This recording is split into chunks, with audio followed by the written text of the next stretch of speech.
Hello and welcome to CrossTalk, where all things are considered. I'm Peter Lavelle. In a recently published United Nations report, it is found that about 40% of the world's population soon will be connected to the internet.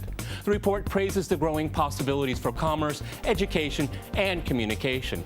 At the same time, the surveillance state grows in power and breadth. When we log on to the internet, there are boundless opportunities, as well as for the powers that be, who watch every move we make, even read our thoughts.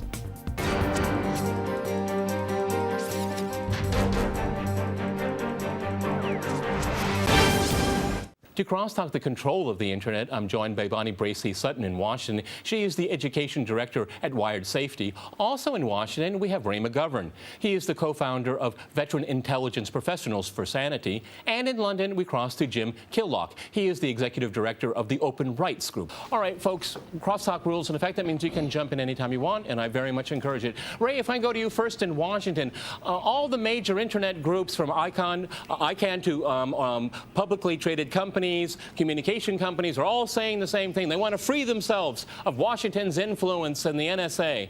Are they just blowing smoke, and is it possible? What they need to do is free themselves from the money.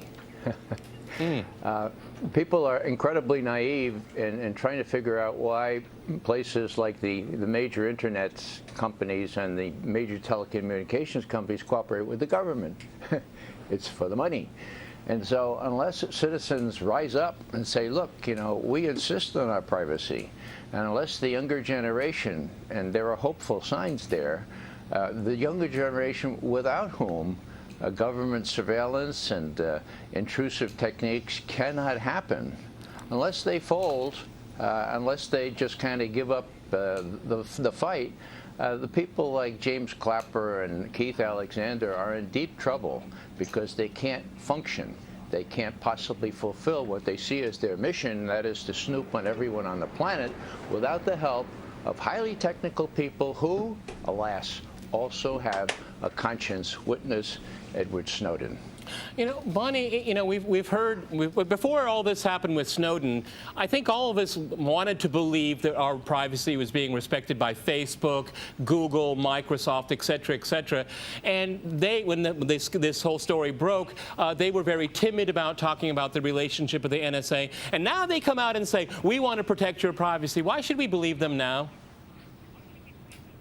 Well, actually, the whole thing is the public doesn't understand, and most people, I work in supercomputing, and when we start talking about how the data is collected, people have a misconception about is the government listening to your individual telephone calls? No, they're doing data analytics, and they're doing things like looking at the ocean and different kinds of things. So there's a lot of big data processes that are being done, and people like those. But what they don't like is the involvement in what they think is their personal life. Now, personally, I'm not doing anything that would be a problem. So the government can listen to anything I do. But there are people who want their privacy, and like you said, you're a journalist. You want to be able to say and think and do whatever you want to.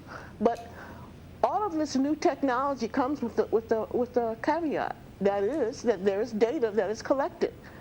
Okay, Jim, it seems to me, even though, I mean, over the last few months, I mean, even the last couple of weeks, the NSA has been caught lying still again to the American people. I mean, Mr. Snowden is a gift that keeps on giving, because every time we can look back a few weeks ago, oh, well, they're lying again to us, okay? I mean, where's the trust element here? Because even if we have these internet groups break themselves away or attempt to break away from the NSA, they have other ways of getting into data anyway. They'll find another encryption process. There's a bunch of ways that data can be got at, and I think one of the things that's really surprising about what the NSA have tried to do is that they've tried to find every possible way of getting data and to always be able to get at any information all of the time, and that's extraordinarily ambitious, and it doesn't really seem necessary or proportionate. I mean, given that most of the data that we create on the internet is in companies like Google and Yahoo and Facebook, you'd think that Absolutely. Just by having a court-based system where they could go and get the data when they really needed it, you'd think that would cover most of what they really needed. But they've been so much more ambitious than that, in trawling everything everywhere, whether it's cables under the sea in the UK, or whether it's contact books that they can get hold of via internet service providers or companies. Whatever their method is, they want data in whatever way. And I mean, the encryption question as well, this idea that they are undermining the basic security technologies of the internet. Bonnie, that's extraordinary, because that helps the NSA, it helps criminals too. Go ahead, Bonnie, jump in. Go ahead. I'm curious, because one of the things that NSA is taking the hit for this, but we all know that other governments have surveillance and that governments are actually working with NSA. So it's not just the United States, it's governments. If you're in London, what do we think? James Bond and all those kind of things? That stuff happened way before the internet. So what we're seeing is the blame is going for the things that are the privacy things, but we're not talking about health. We're not talking about looking at the oceans for debris. We're not talking about when there are big storms, being able to track it and being able to tell. All the people are talking about is what's out there on spying and surveillance. The kind of but I mean, that is helping I agree people with you, Bonnie. But if I could go to Ray here, the difference is, I agree with you completely. But Ray, the difference is that the U.S. government says we don't do these things, and we keep finding out that they do these things and even more. That's the trust element that I'm talking about. Surveillance for security reasons is a legitimate cause, okay? We can talk a little bit about that later. Go ahead, Ray. Well, the problem is this little thing that George W. Bush said was not worth just a piece of paper, and that is the Constitution of the United States. Now, as an Army officer, I took a solemn oath to support and defend that Constitution against all enemies, foreign and domestic. And one need only to go to the one sentence, Fourth Amendment, which says, "No people shall be subjected to unreasonable searches and seizures." That only that can happen under warrants because of probable cause, and the particulars of the probable cause need to be spelled out in the warrants. And so, hello, how do you justify collecting everything on everyone? Are we all probably terrorists? How about the particulars? It's a gross violation of those three very pointed stipulations in the Fourth Amendment. So you can pass laws, just as Nazi Germany did. Everything they did was quite lawful, but their Constitution was trashed.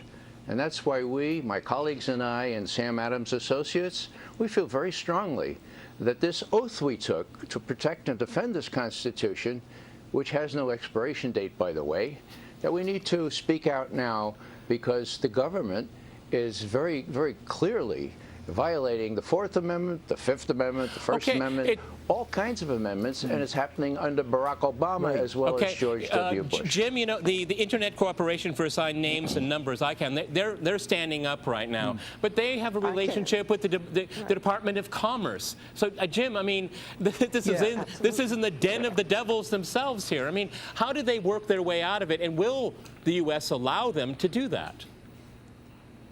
Well, there's two things. I just want to come back to what Ray was saying about probable cause, because I think it's really important to remember that probable cause here now for America means you're probably not American, because the privacy rights that they extend to US citizens just don't apply to you and me outside of the States. If you're not an American citizen, if they think you're outside of the United States, they have probable cause to surveil you. That's the way they're seeing it. On the question of internet governance and how does that work, and this question of ICANN being in a contractual relationship with the US state, I think that's a little bit of a red herring.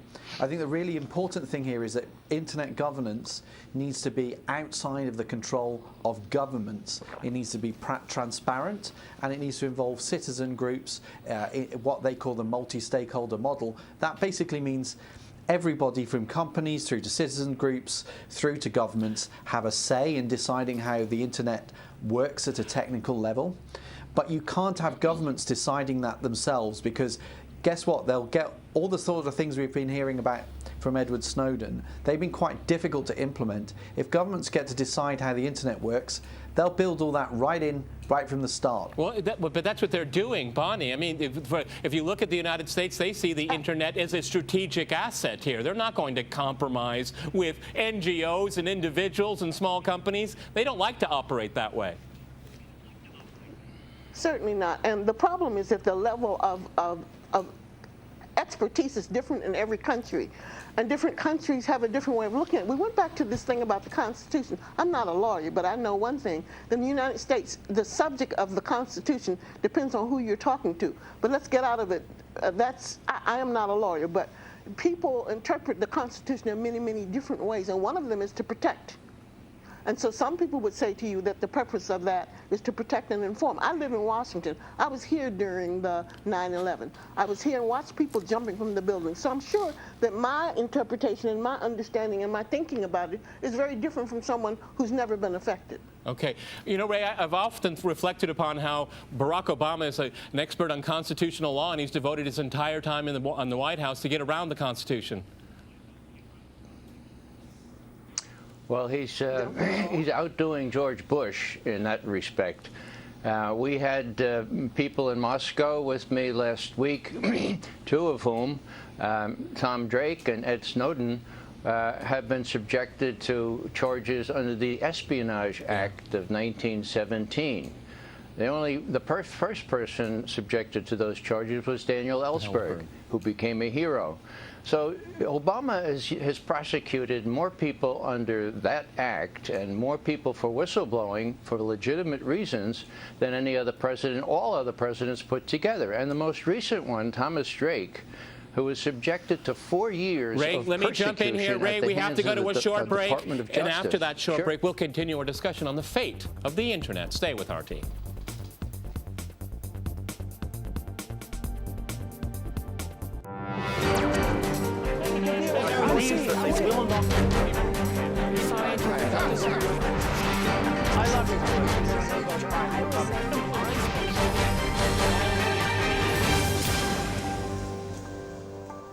Welcome back to CrossTalk, where all things are considered. I'm Peter Lavelle. To remind you, we're discussing who should control the Internet.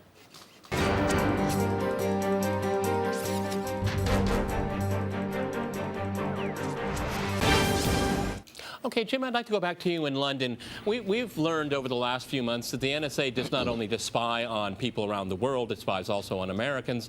And when it comes to the United States, it wants to see everything. Everything.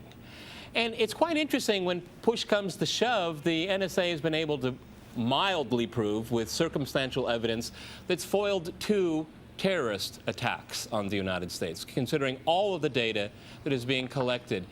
So why does the NSA need to watch hundreds of millions of people?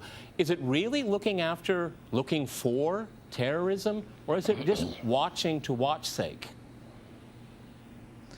I think there are 2 things that are going on here, but at root is a change in power.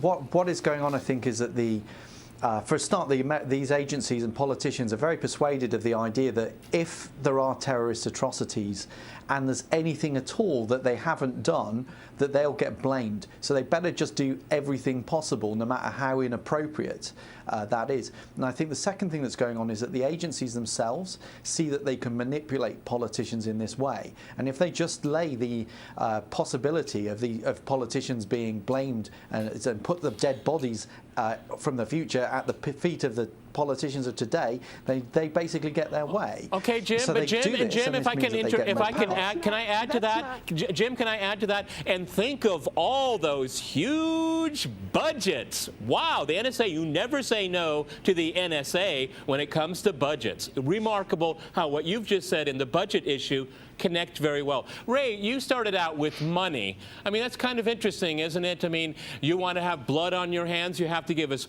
hundreds of billions of dollars, and we'll do whatever we want with it, irrespective of the Constitution and consequences. Well, the head of the national intelligence setup in our country, James Clapper, is a self-confessed perjurer.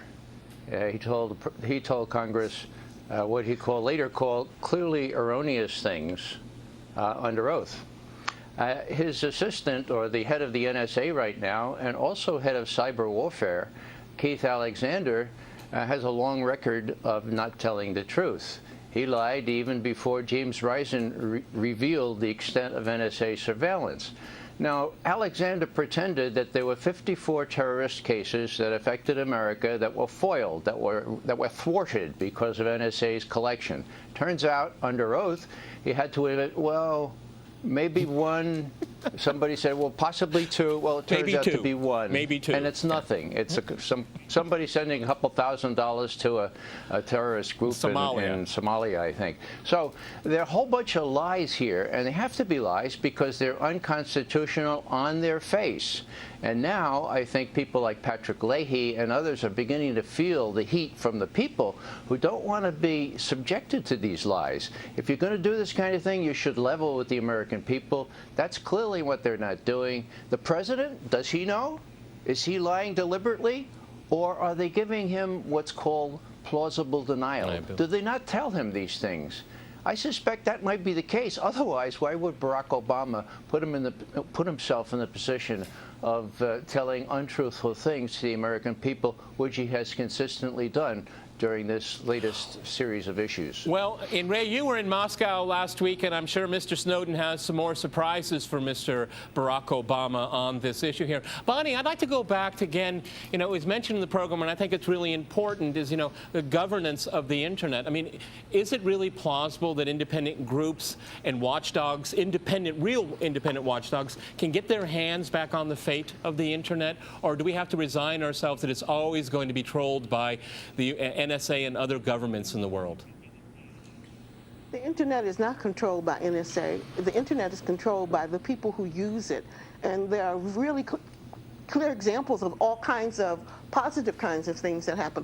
One of the concerns that I have that you mentioned, Ray, you talked about the Congress. Congress is elected. That doesn't mean they're smart, they know the Constitution or anything. It just means somebody voted for them. And they don't know anything very much. If you listen to some of them, their aides are the ones who know the information. Most of the people don't know that. I live in Washington. I sit in the chambers and listen. Those guys don't know. They're elected. They didn't give them a brain, okay? So the problem might be one of them, that the politicians are not adequate to understanding the information that's there. If you start talking about data mining and data analytics, some of you don't know that. You don't know what the intricacies are of that. Edward Snowden did, and there are people who do. But there are simple technologies that help everybody, and people around the world are being benefited immensely. And we will own the Internet, the people of the world. It's like a big brain of the world. It's just that some people have more access and more infrastructure than others. I was on the National Information Infrastructure Advisory Council, so I've been through these fights before. We don't own the Internet. It's owned by the users.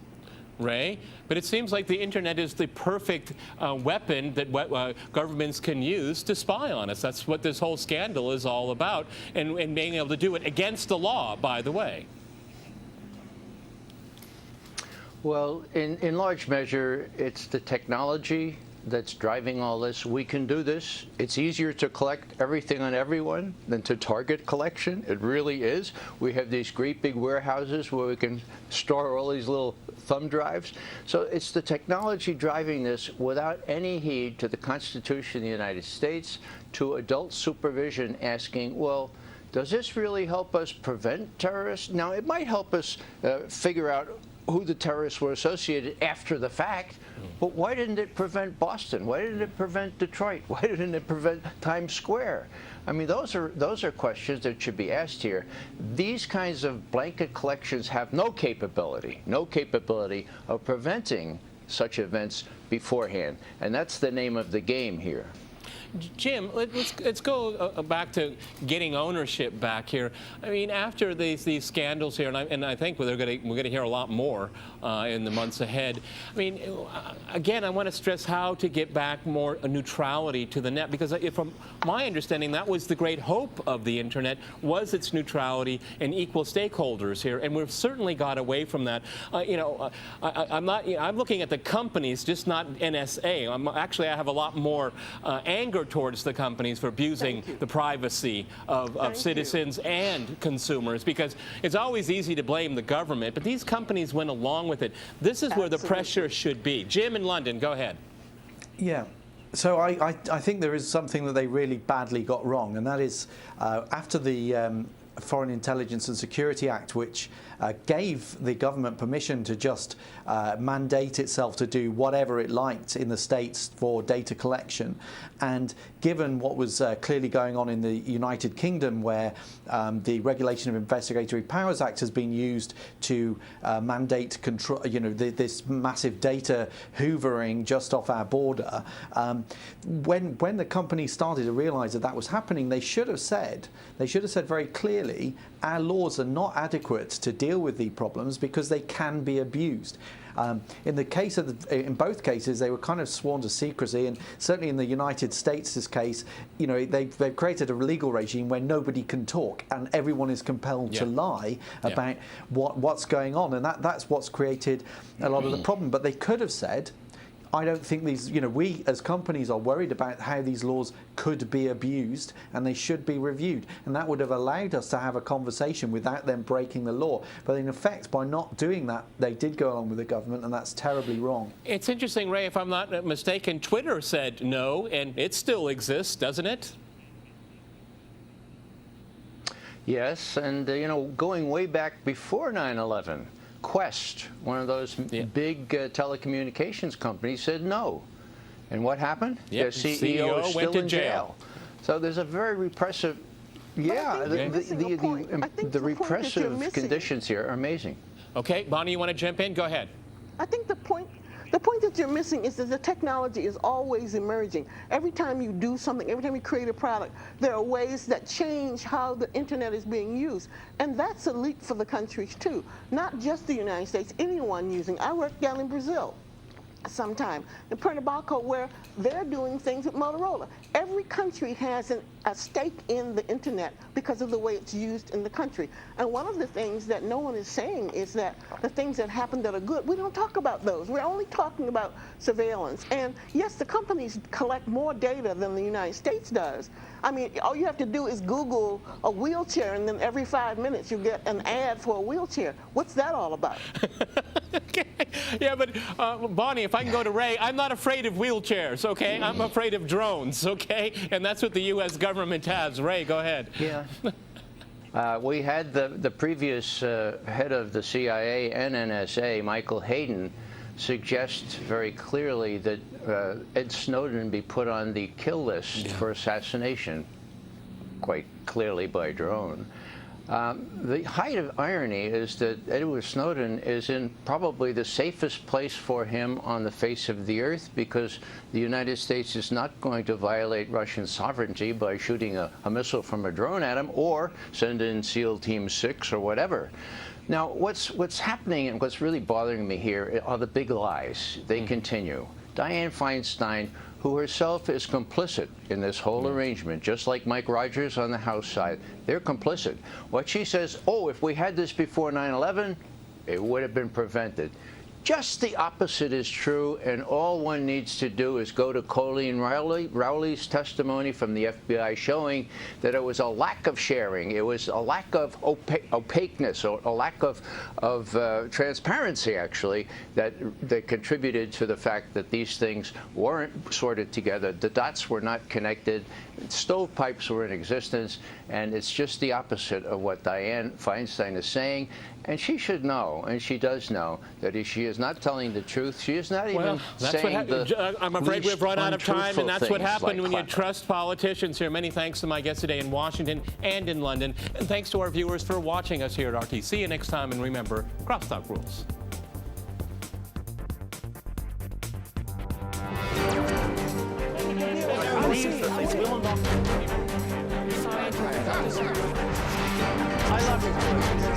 I love it.